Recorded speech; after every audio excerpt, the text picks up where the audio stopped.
Angela with Prettify Your Life, and today I am starting my Dia de los Muertos tree series.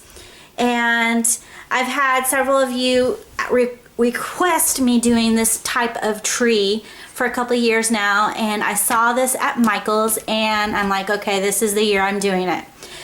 Now, if you're not familiar with Dia de los Muertos, and please forgive me if my accent is not spot on. I lived in Venezuela for a little bit, but by no means am I anywhere near fluent in Spanish, but I try.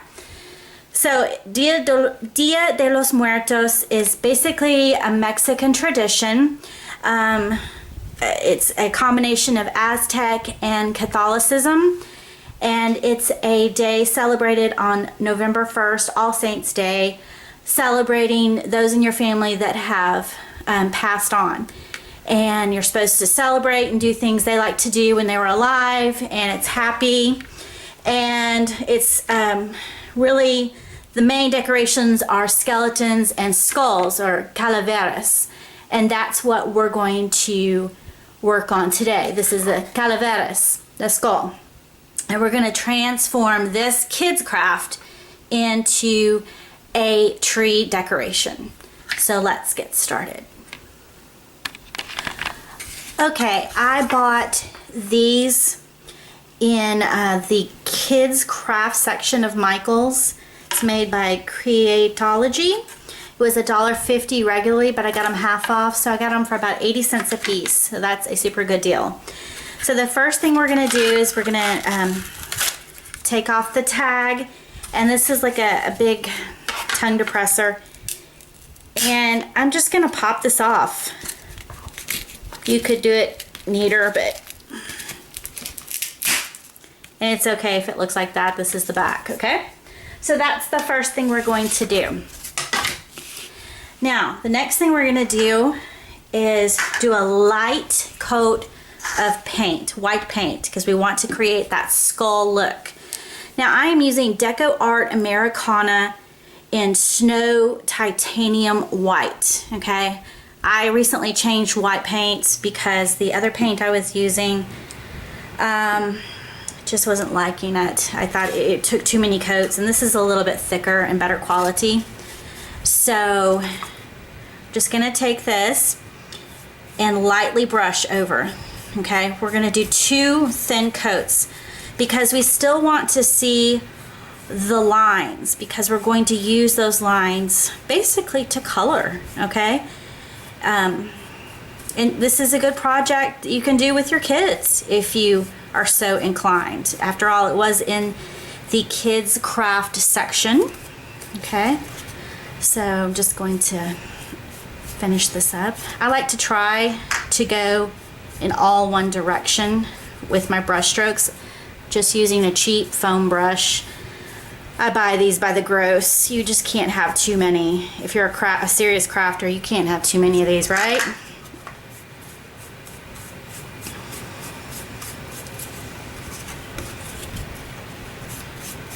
So, and again, it'll dry lighter. That's why we're gonna need 2 coats.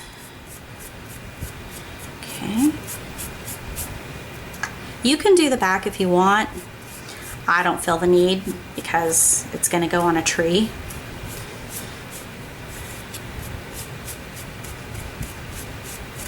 Get the edges. Okay. Okay, I'm happy with that. Again, you can still see all of the lines from the imprint on there. That's what we want. Then we're going to let that set, we're going to set that aside to dry. It doesn't take long.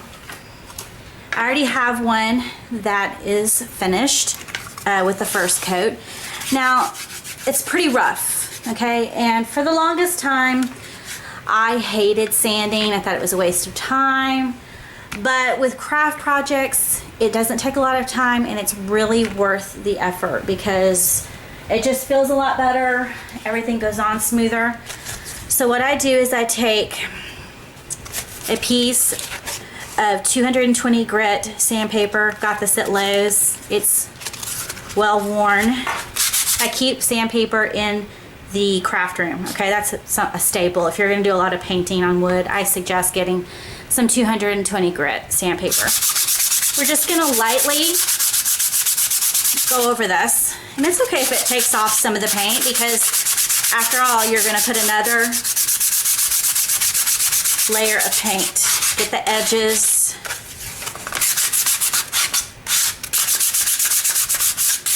And you can already, it's so much smoother, and that took what, 30 seconds? Then I have another well-loved piece of equipment in my craft room, a tack cloth. I got this at the hardware store, and I actually ordered a box of 12 off of Amazon that should be here any day now because it's getting nasty. So then just wipe off any of the excess dust that came up when you were sanding.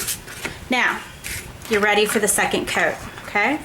Again, not too thick, but we want to have that white skull appearance. But still leaving the lines. You can see them. Maybe hard. I probably should have did this on a black background. I will change that over in just a minute for the coloring. Again, light second coat.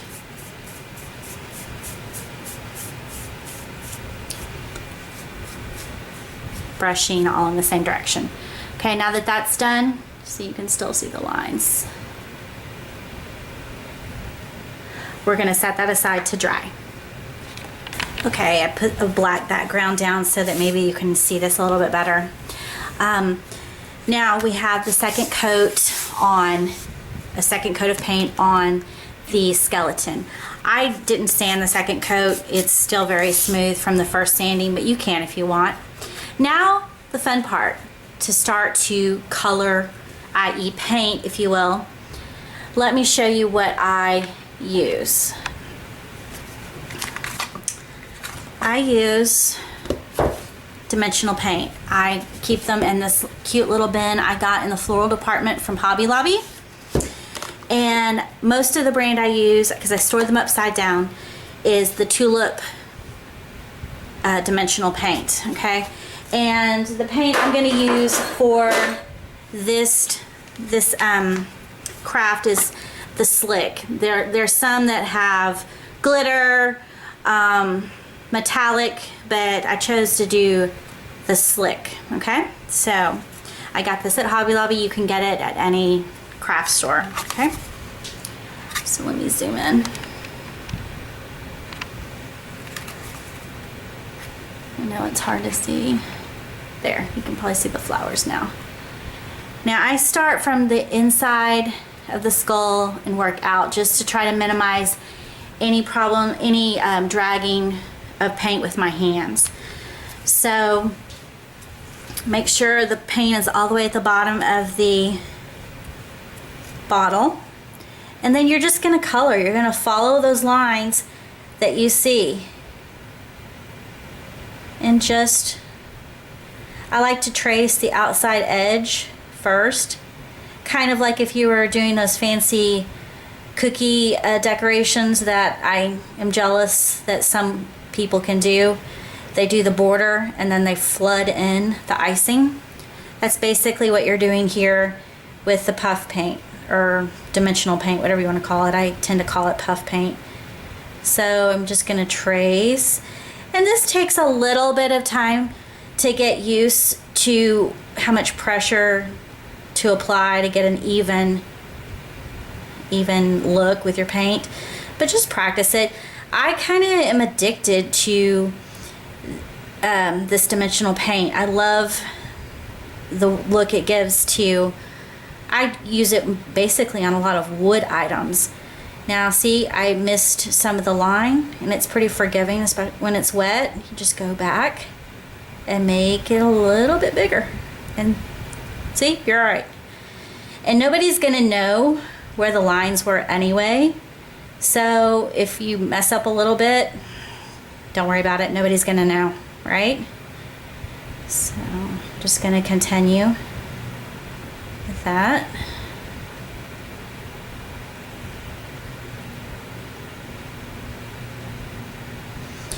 And with Dia de los Muertos, the brighter the colors, the better. I have a little bit of a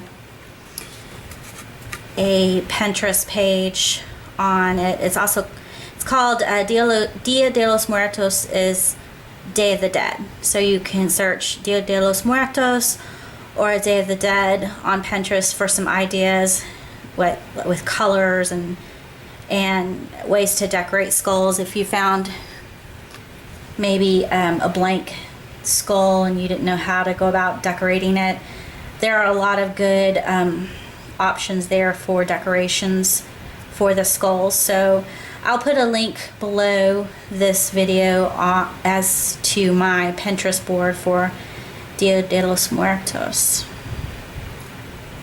So there we have it.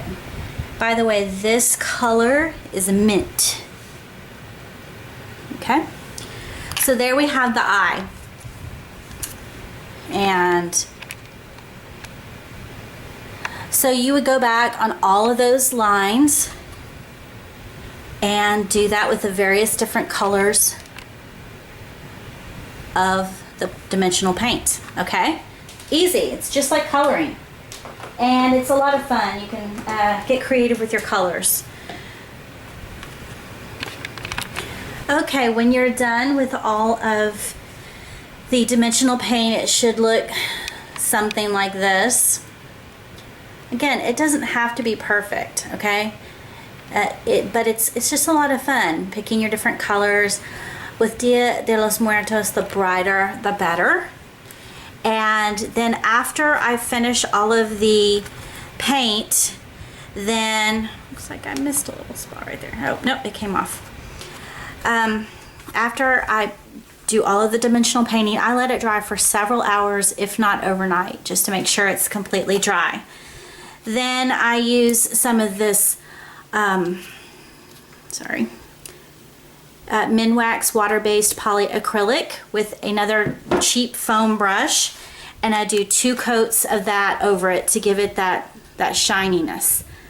I just like the look of the shiny, and it looks more finished to me. And those coats don't take hardly any time to dry. Then let's talk about the little flowers for the eyes. At first I didn't know what to do.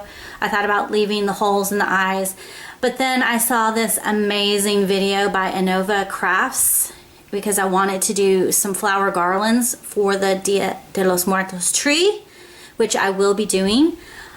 And a lot of the videos were super time consuming for these little roses.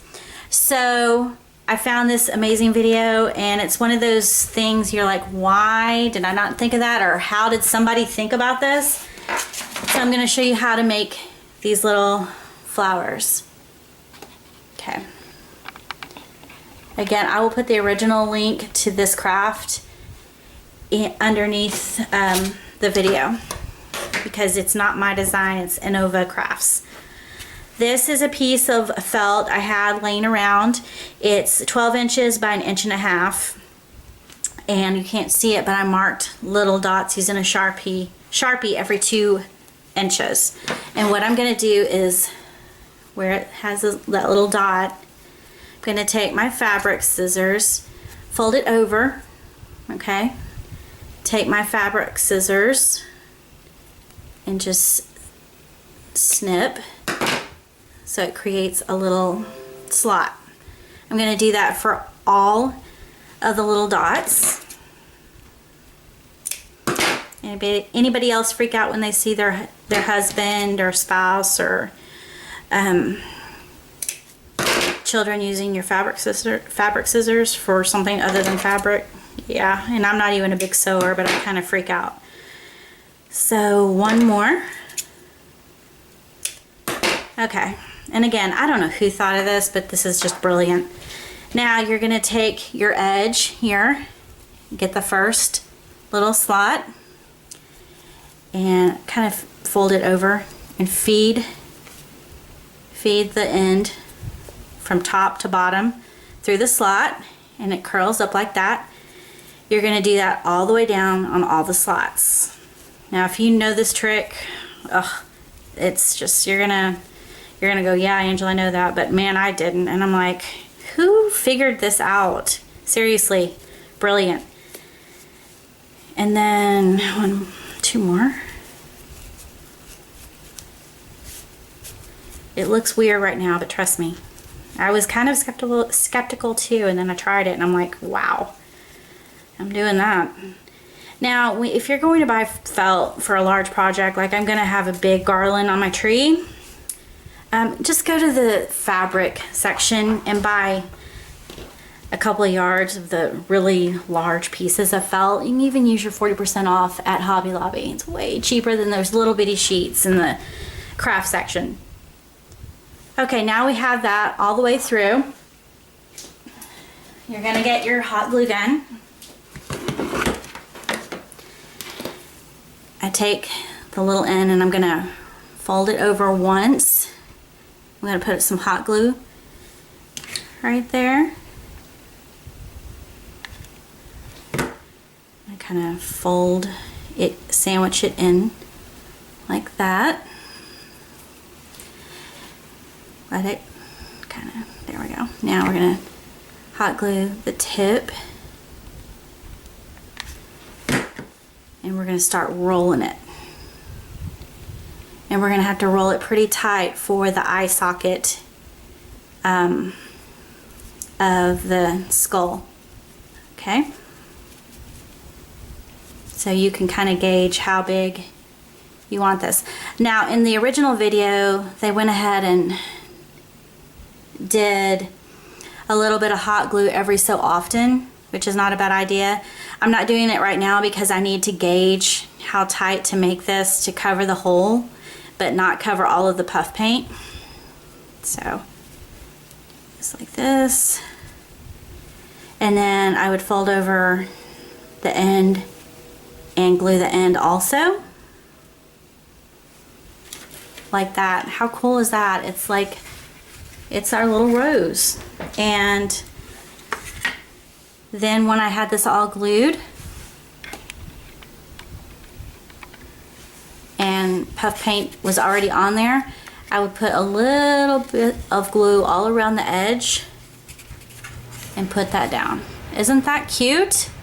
Easy. Of course, I would glue this edge down and then glue it on the slot.